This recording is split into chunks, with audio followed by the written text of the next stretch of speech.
जय माई की, जय माँ मेलेडी आप सभी को। आज हम एक बहुत अच्छे टॉपिक पर बात करने वाले हैं। टॉपिक क्या है? टॉपिक है साधना में गुरु का महत्व। अक्सर मेरे पास में जो लोग आते हैं, साधक आते हैं और फ़ोन कॉल्स आते हैं जिनके गुरु नहीं होते हैं, तो वो हमेशा मेरे से एक क्वेश्चन करते हैं कि हमारे गुरु नहीं हैं, क्या गुरु का होना आवश्यक है? तो आज हम इसी टॉपिक पर बात करने वाले हैं। साथ ही साथ बात करेंगे मंत्र साधना क्या है। लोगों की नज़रों में मंत्र साधना का एक अपना अलग अलग पॉइंट ऑफ व्यू है, लेकिन मेरी नज़र में मंत्र साधना का एक अलग पॉइंट ऑफ व्यू है। देखिए, साधक, साधन और साधना तीनों एक दूसरे से संबंधित है।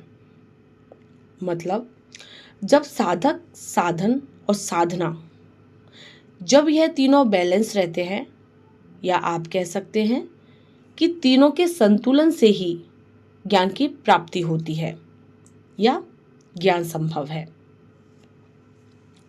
एक अच्छा साधक वही है जो जिज्ञासु है, जिसके अंदर ज्ञान को प्राप्त करने के लिए, ज्ञान को जानने के लिए वह जिज्ञासु है। परंतु ज्ञान प्राप्त करने के लिए सामग्री का होना भी बहुत आवश्यक है। अर्थात साधक के पास अगर सामग्री नहीं है तो वह कैसे ज्ञान प्राप्त करेगा।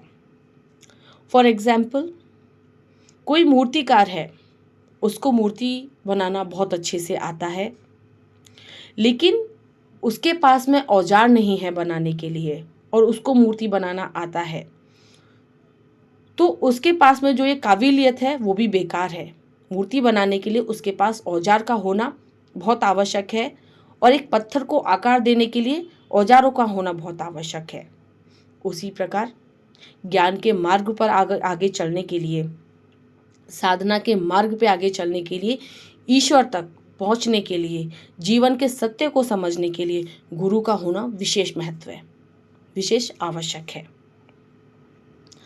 अक्सर मैंने देखा है लोगों को जगह जगह दरबारों पे जाते हैं, किसी को भी देख लिया, गुरु मंत्र ले लिया, फिर उसके बाद में उसी गुरु के साथ में धोखाधड़ी कर देते हैं, बैक बिचिंग करते हैं, जो कि बहुत गलत है। हम सब ने एक डायलॉग सुना होगा, आप सभी ने, पानी पियो छान कर और गुरु बनाओ जान कर। कभी भी गुरु मंत्र लेने से पहले हमको, सामने वाले व्यक्ति को जिसको हम गुरु बनाना चाह रहे हैं, पहले हमें उसे परख लेना चाहिए कि यह हमारे गुरु बनने योग्य है या नहीं है। उसके बाद में ही हमें गुरु मंत्र लेना चाहिए।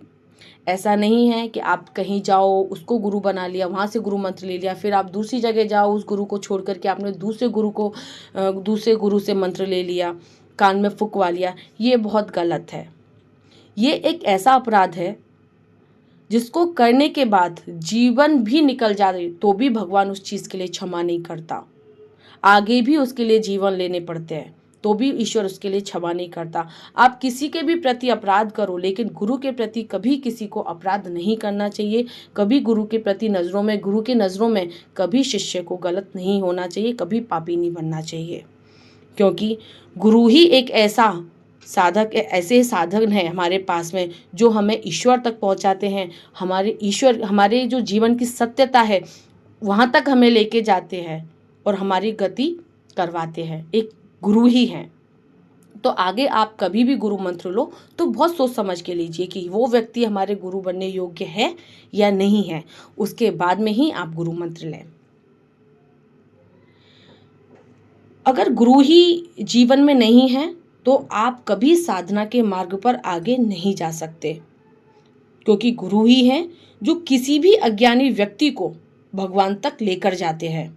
जीवन की सच्चाई और जीवन का जो मोटिव है उसको बताते हैं, और गुरु ही हैं जो गति कराते हैं।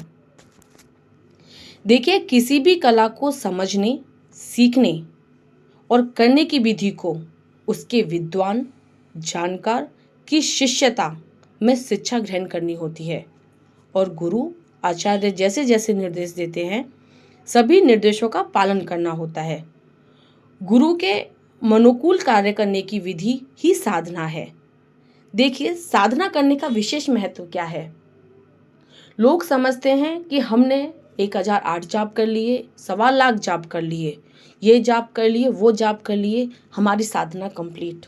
जी नहीं, साधना आपकी ऐसे कंप्लीट नहीं होती है। साधना आपकी जब कंप्लीट मानी जाती है जब आपने गुरु के दिल तक चले गए हो, गुरु के दिल को छू लिया है। मतलब जैसा जैसा गुरु ने मार्गदर्शन किया आप उस मार्ग पे चले, वही आपकी साधना है और वहीं से आपकी साधना शुरू होती है। जो साधक अपने गुरु या कह सकते हैं अपने उस्ताद की आज्ञाओं का पालन करते हुए आगे बढ़ता है, वही व्यक्ति एक अच्छा साधक, विद्वान, गुणी, कलाकार और मर्त सामर्थ्य का ज्ञाता होता है। वही व्यक्ति अच्छा साधक बन सकता है जो अपने गुरु का आज्ञा का पालन करते हुए आगे बढ़ता है। ज्ञान प्राप्त करने के लिए गुरु द्वारा बताए जा रहे प्रत्येक विधि का निष्ठा से, लगन के साथ परिपालन कर सीखने की प्रक्रिया को ही साधन कहते हैं। साधक को सदा सात्विक भाव का आश्रय लेकर गुरु के वचनों, आदेशों व निर्देशों का पालन करते हुए मंत्र देवता की उपासना करना चाहिए। साधना और सिद्धि ये सब समझनी चाहिए। मेरा इस वीडियो में सभी को समझाने का महत्व सिर्फ इतना है कि गुरु का जीवन में क्या महत्व है और साधना के मार्ग पे गुरु का क्या महत्व है। मैं आशा करती हूँ आप सभी को मेरे द्वारा बताए गए शब्दों से आप सभी को समझ में आया होगा कि गुरु का क्या महत्व है साधना के मार्ग में और जीवन में। अगर इन शब्दों से किसी को बुरा लगा हो तो उसके लिए मैं क्षमा चाहती हूँ, लेकिन सत्यता यही है। बाकी आगे हम और भी इसी तरीके के टॉपिक्स के साथ में मिलते रहेंगे और मैं साधना देती रहूँगी। बाकी आप सभी को मेरा चैनल अच्छा लगता है तो ज़्यादा से ज़्यादा मेरे चैनल को शेयर करें, सब्सक्राइब करें और लाइक करें। जय माई की, जय माँ मेलोडी आप सभी को।